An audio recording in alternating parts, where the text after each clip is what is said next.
2024 সালের 5ই অগাস্ট দেশ ছেড়েছিলেন প্রধানমন্ত্রী শেখ হাসিনা এবং তার আগে জুলাই অগাস্টের গণ অভ্যুত্থান।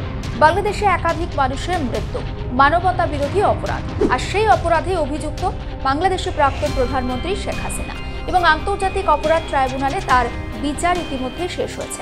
23শে অক্টোবর তার শুনানি শেষ হয়েছে, তেমনটা জানানো হয়েছিল। আজকে ছিল তার কি সাজা হতে চলেছে, সেই সাজা কবে হবে সেই তারিখ ঘোষণার দিন।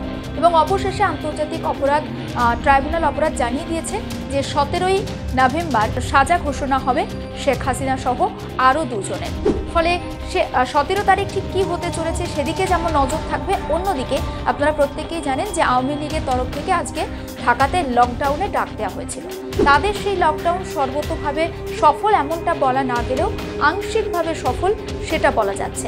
অর্থাৎ লকডাউনে সাড়া কিন্তু পড়েছে এবং ঢাকাতে যানবাহন যথেষ্ট কম ছিল যেমনটা জানা যাচ্ছে, দোকানপাটও অনেকটাই বন্ধ ছিল সেটাও জানা গিয়েছে।